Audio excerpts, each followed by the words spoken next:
हाय, आप सभी को प्रणाम और बोले विभा में आप सबका हार्दिक स्वागत और अभिनंदन। मैं विभा रानी और आज आपके सामने मैं एक किस्सा लेकर के आई हूँ जो मेरी किताब छठ घाट की कथाएं 2.5 दिन का नैहर शीर्षक के नाम से प्रकाशित है।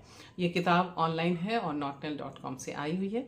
आप इस किताब को लेकर के इसमें छठ घाट पर कही जाने वाली कथाएं सुन सकते हैं। मैंने इसमें कुछ ही कहानियां दी हैं, लेकिन इसमें कार्तिक महीने में अलग अलग पर्व के समय में कही जाने वाली कथाएं भी मैंने अपनी पढ़ाई चाची के मुंह से सुनी थी। उसी में ये एक कथा छठ घाट पर चाची कहती थी और वो कथा अक्षय नवमी के दिन पर भी वो कथा कही जाती थी और उसका चूंकि इस कथा का उससे कनेक्शन है, नाता है, इसलिए भी कथा कही जाती थी वो, लेकिन छठ घाट पर वो कहती थी। मैं वो कथा आपके लिए लेकर के आई हूँ, लेकिन इसके पहले अगर अभी तक आपने हमारा चैनल नहीं सब्सक्राइब किया है तो हमारा चैनल सब्सक्राइब कर लीजिए, लाइक कीजिए, कमेंट कीजिए, शेयर कीजिए और बाय मी ए कॉफ़ी के लिंक पर जाकर के आप हमारे लिए कम से कम एक कॉफ़ी और ज़्यादा से ज़्यादा आपकी जितनी मर्जी, जितनी श्रद्धा, उतनी कॉफ़ी लेकर के आप हमें सपोर्ट कर सकते हैं। तो चलिए अब मैं आपको कथा सुनाती हूँ। कथा का शीर्षक है सोने के आंवले। एक वृद्धा थी, वो बहुत धनवान थी, पूजा पाठ पर विश्वास करती थी और उससे भी अधिक दान पुण्य पर। उसने अपने इलाके में कई स्कूल, धर्मशालाएं और अस्पताल बनवाए थे। स्कूल में उसने ये सुनिश्चित किया था कि उसके गांव और आसपास के इलाके की लड़कियां भी वहां पढ़ने आएंगी। यहाँ तक कि दूसरी जगहों से उस इलाके में और उसके गांव में ब्याही हुई पढ़ी लिखी बहुओं को भी उसने अपने स्कूल, अस्पताल, धर्मशाला आदि में काम दिलवा दिया था।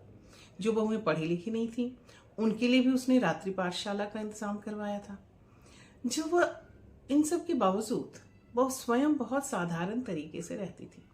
साल भर में 3 से 4 साड़ियों का ही वो इस्तेमाल करती थी और वह भी बहुत साधारण। खाना पीना भी उनका बेहद सादा और सात्विक होता था। इसके अलावा उनका एक नियम था रोज सोने का एक आंवला दान करने का।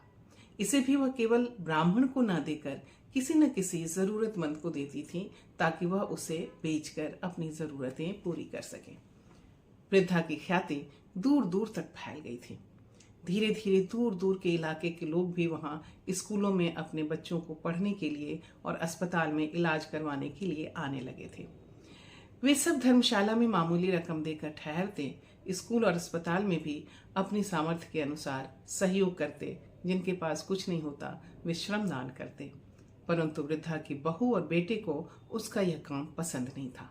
उन्हें लगता था कि इस तरह प्रतिदिन इतना सोना दान करने से एक दिन उसका घर खाली हो जाएगा और वे सब सड़क पर आ जाएंगे। ऐसा सोचकर एक दिन उन लोगों ने वृद्धा को दान पुण्य करने से रोक दिया।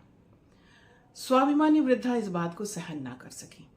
पहले तो उसने बेटे और बहू को समझाने की बहुत कोशिश की कि समाज सेवा से लोगों की शुभकामनाएं उसे मिलती है, जिसके कारण उसके घर में धन, संपत्ति, शांति और सुख बने हुए हैं। लेकिन बेटे और बहू ने उसकी एक ना सुनी। वृद्धा इसे सहन ना कर सकी और वह घर छोड़कर निकल गई। उसने अपने ही गांव के बाहर आंवले के एक पेड़ के नीचे अपना बसेरा डाला। दूसरे दिन सुबह जब वह स्नान करके लौटी तब वह बहुत दुखी थी। आज उसके पास दान करने के लिए कुछ भी नहीं था। आज वह क्या दान करेगी और बिना दान किए वह कैसे कुछ खा पी पाएगी। लेकिन सवाल यह भी था कि वह खाएगी पिएगी भी तो क्या, उसके पास तो कुछ था ही नहीं। इसी सोच और उधेड़ बुन में वह डूबी हुई थी कि उसके सामने कुछ गिरा। उसने देखा कि उसके सामने एक आंवला आकर गिरा है। उसने आंवले को उठाया तो उसने पाया कि आंवला सुनहला है। वह खुशी से भर उठी। छठ पूजा के भी 2 दिन ही बीते थे। आज अक्षय नवमी थी। आज के दिन दान पुण्य करने का महत्व अधिक है, ऐसा वह आरंभ से ही अपने घर में देखती आई थी और उसका ही पालन वह लगातार करती जा रही थी। आंवला जैसे ही उसके हाथ में आया, उसने देखा सामने से एक पति पत्नी चले आ रहे हैं। उन्होंने वृद्धा को प्रणाम किया और कहा कि उसका बैल बहुत बीमार है। इस साल बारिश अच्छी ना होने के कारण फसल भी अच्छी नहीं हुई है और बैल के बीमार होने के कारण खेत की जुताई भी ठीक से नहीं हो पा रही है। फिर भी उसके खेत में थोड़ा बहुत धान लगा हुआ है। यदि वह उसकी कुछ मदद कर दे तो अपने बैल का इलाज करवा सकेगा। धान की फसल कटने पर वह इस कर्ज को चुका देगा। वृद्धा को आश्चर्य हुआ कि इन लोगों ने उसे पहचाना कैसे।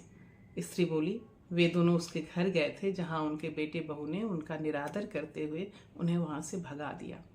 दुखी होकर वे लोग लौट रहे थे, तभी आप यहाँ दिखी। आपके चेहरे के तेज को देखकर हमें लगा कि यह आप ही हो सकती हैं। वृद्धा ने वह आंवला किसान दंपति को दान कर दिया।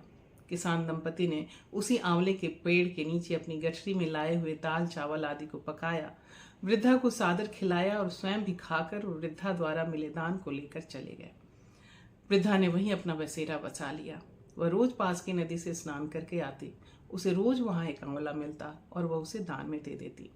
धीरे धीरे उसका यश यहाँ भी फैलता चला गया। लोग अब उसके घर ना जाकर सीधा यहाँ आने लगे। उधर वृद्धा के निकलते ही घर से जैसे श्री वृद्धि निकल गई। बेटे और बहू की आपस में बनती नहीं थी। घर में अकूत धन देखकर बेटे बहू दोनों की आदत बिगड़ गई। उनके आसपास ढेर सारे चापलूस इकट्ठा हो गए, जिन्होंने उन दोनों को पहले बहला फुसलाकर धीरे धीरे उनसे सारे पैसे हथिया लिए। दिन रात अच्छे भोजन और वस्त्र पहनने वाले दंपति अब दाने दाने को तरसने लगे। समाज के कुछ भले लोगों ने उन्हें समझाया कि उनकी माँ बगल के ही गांव में रह रही है, उन लोगों को वहां जाकर उनसे माफी मांगकर उन्हें लौटा लाना चाहिए।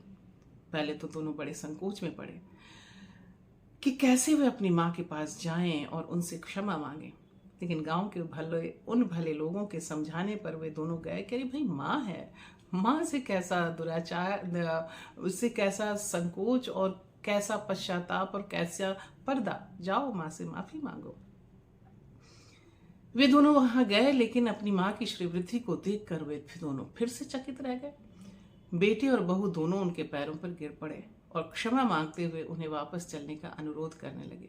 वृद्धा ने कहा, मेरा संसार अब यही है और ये सारे व्यक्ति, ये सारे पेड़, ये सारे पौधे, नदी, तालाब, फूल, पत्ते सब मेरी संतान हैं। मैं इन्हें छोड़कर और कहीं नहीं जा सकती। बेटे बहू ने भी वहीं रहने की उनसे इजाजत मांगी। वृद्धा ने कहा, जैसे हमारे यहाँ सारे लोग रहते हैं वैसे ही तुम लोग भी अगर रहना चाहो तो रह सकते हो, मगर मेरे बेटे बहू की तरह नहीं। यह कहकर वह पास में ही इकट्ठा हुई बच्चियों को पढ़ाने के लिए चली गई। कथा यहाँ समाप्त होती है। मगर चाची उस दिन कहती थी इस कथा को सुनाने के बाद कि छठ वाले दिन इस कथा को सुनने से आंवला दान करने का पुण्य मिलता है। आंवला में वैद्यकीय चिकित्सकीय गुण है, इसलिए आंवले का दान और इसका सेवन सेहतवर्धक है। ऐसे पेड़ पौधों को बचाए रखना मनुष्य के हित में है। चाची यह भी कहती थी कि अक्षय नवमी जो छठ के 2 दिन बाद आता है, उस दिन आंवले के पेड़ के नीचे खाना खाने, बनाने और आंवले को दान देने से शांति मिलती है और घर में श्री वृद्धि आती है। ये चाची का कहना होता था और ये मैंने भी देखा था कि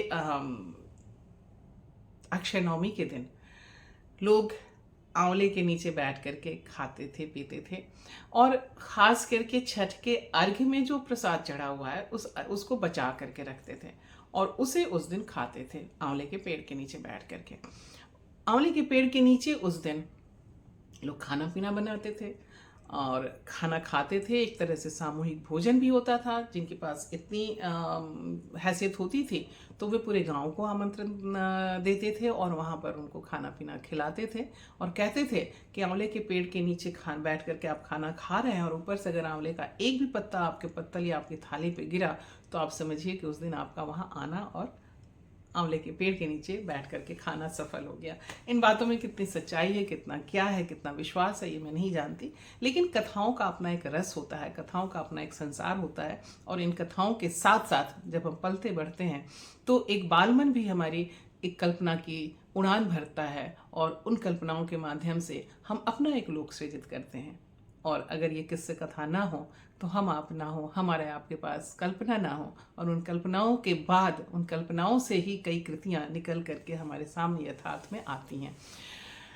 तो चलिए आज हम यहीं पे रुकते हैं और अगली बार हम फिर आपके पास कुछ लेकर के आएंगे। तब तक के लिए हमें आज्ञा दीजिए। नमस्कार, प्रणाम और हाँ, चलते चलते अपना ख्याल रखिए, क्योंकि आप हैं तो हम हैं। प्रणाम।